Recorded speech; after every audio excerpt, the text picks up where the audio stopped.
This is how I like to end a meal, with cheese. Me too. Some people start the meal with cheese, and I don't.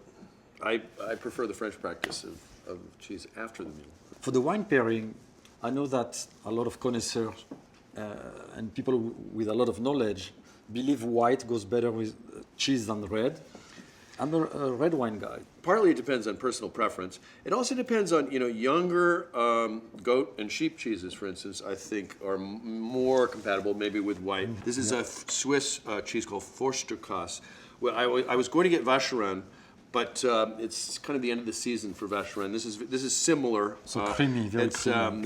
They call it a lumberjack cheese. And this is just a real favorite of mine called Midnight Moon. It's made in Holland. It's aged for about 6-8 months. It has a really great kind of nutty, buttery flavor. Now, in your opinion, is it an order? Should you try the richest one, the fattiest one first, and then end up with the sharpest one?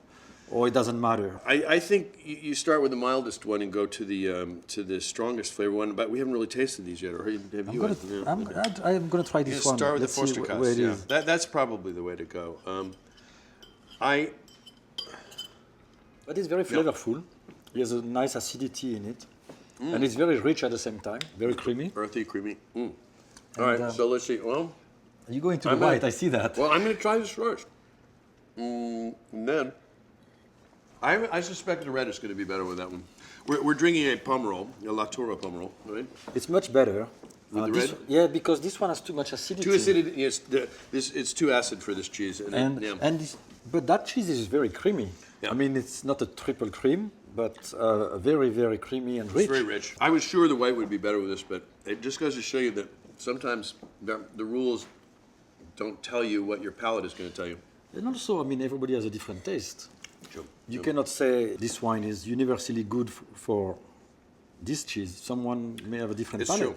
Well, this one is the Époisse. I love Époisse, and this is a really good one. Mm-hmm. This is actually, I think Époisse is my favorite cheese. It's perfectly mature. This one is ripe to perfection. That's great. Yeah. You know what? So to see when it's ripe to perfection, you just go with a spoon like that, Running, and you can see. I mean, it's like, oof. That's the perfect ripeness. Yes. So I love what that. do you say with the Époisse, white or red? I find that an aged red is usually better with Époisse.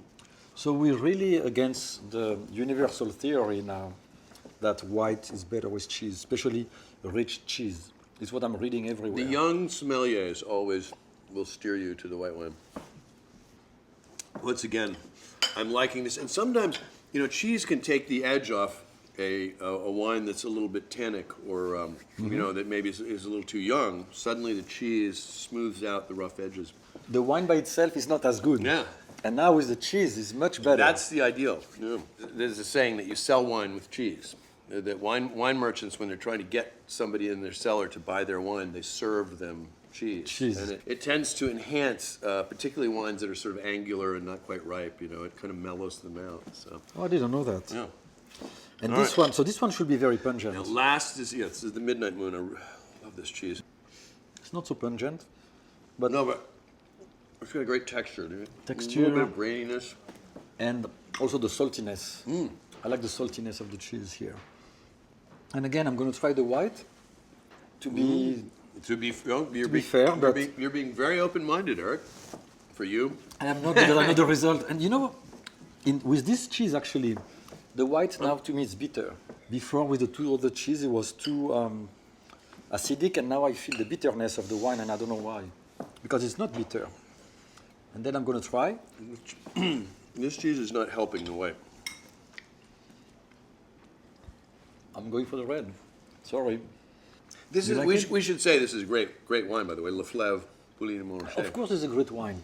It's no doubt. And the cheese are great, and the red is very good as well. Okay, let me try again. But it really, works in harmony with the cheese.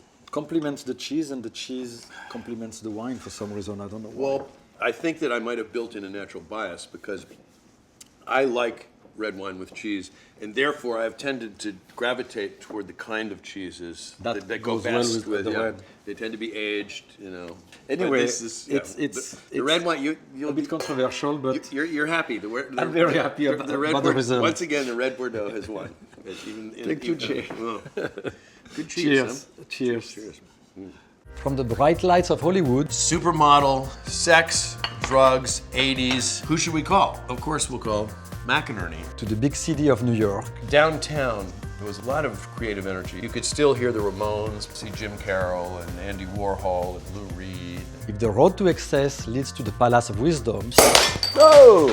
it did work. In one shot, Jay. I'm glad that I still have my eyesight. Then my guest is the wisest of them all. I think it was Hemingway who said the best thing that can happen to a novelist is the worst thing that can happen to you so long as it doesn't kill you. Today, my good friend Jay McInerney puts it all on the table.